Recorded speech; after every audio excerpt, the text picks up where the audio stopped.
Whew. Bless me indeed. Oh, here we go again.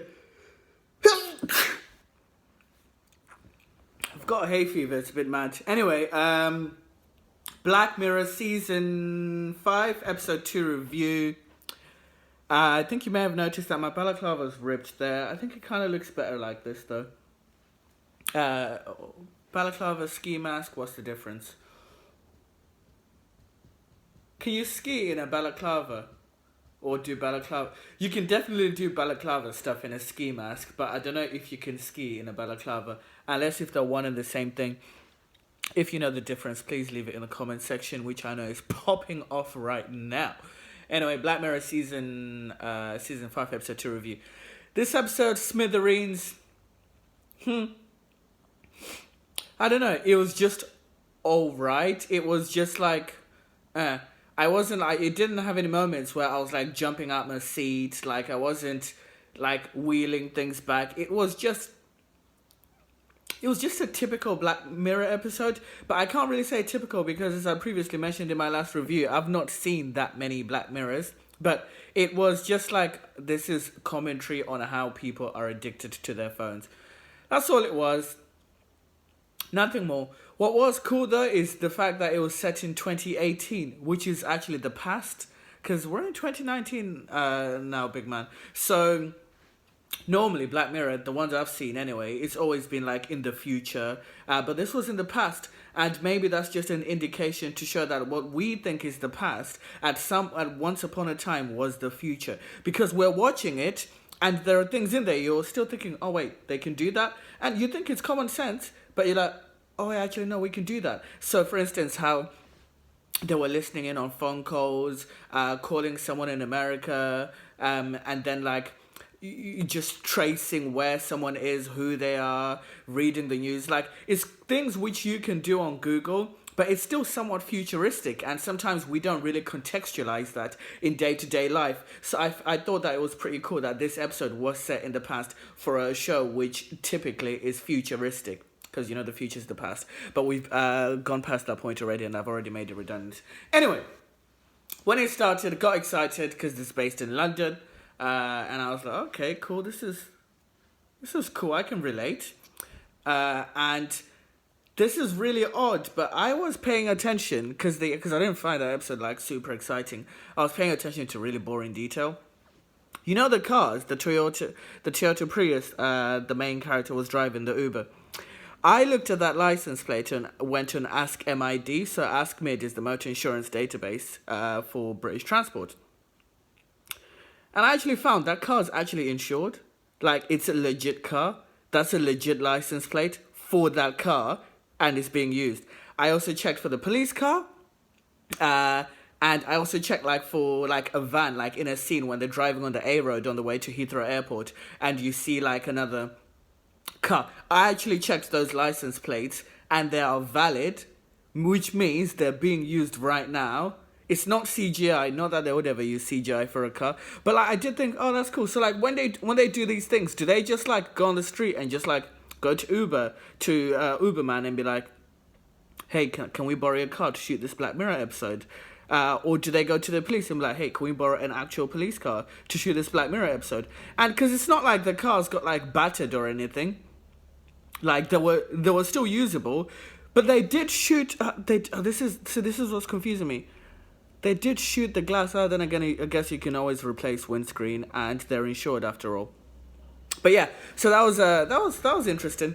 And there was also that one woman who was trying to figure out why her daughter committed suicide, and she was typing in the password every 24 hours, which is what the hackers do, but they used automated programs. That was just going to be an infinite job. She was never going to find out. But the thing is, I kind of ruined the episode for myself because I accidentally pressed pause, so I knew that guy was going to get kidnapped already.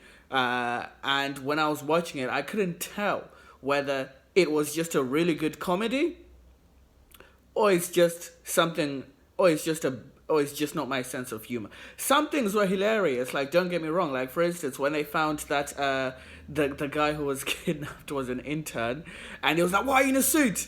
And the guy was just like, it's my first day, bro. Like, it's my first week. And that's true. On your first week, people do wear suits. You know, like I did that. Like real talk, I used to work as a pot watcher, and I was asked to come in on my first day. I rocked up not in a suit, but in something damn near well enough. I had the little black trousers on. Or pants, as Americans call them, smart trousers, or formal, as Americans call them. Actually, I think everyone calls them formal, so don't watch that. Had a black shirt on.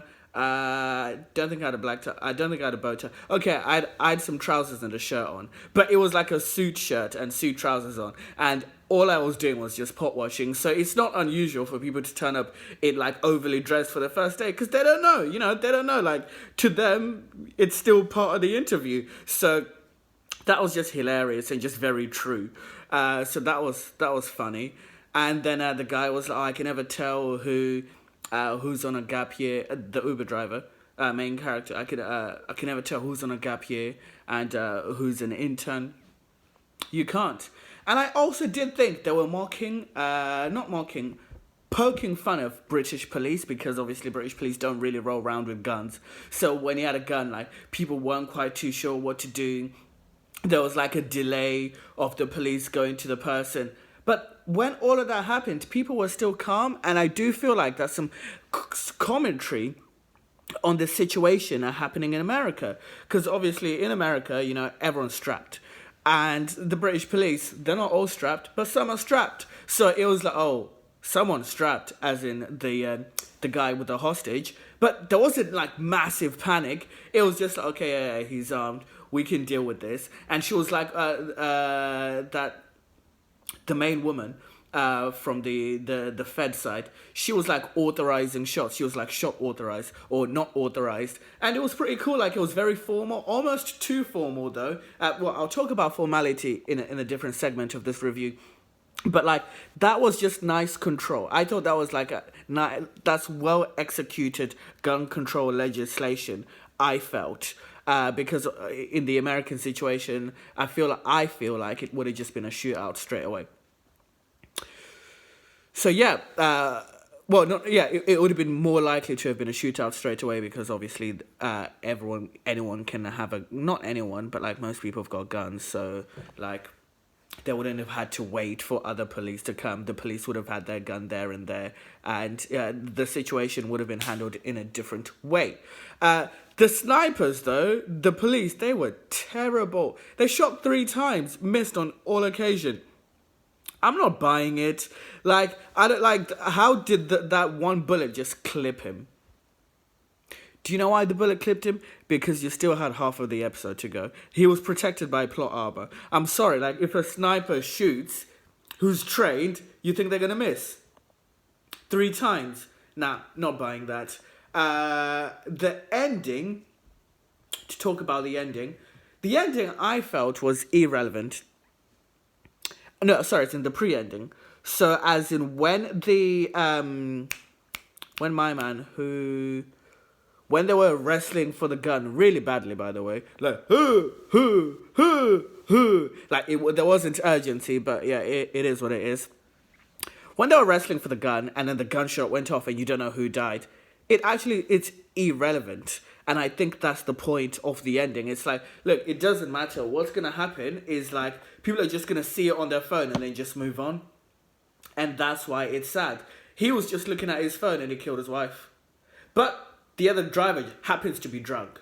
So we're going to say it's drunk driving. Because they just happen to be drunk. But they were looking at their phone though, you know?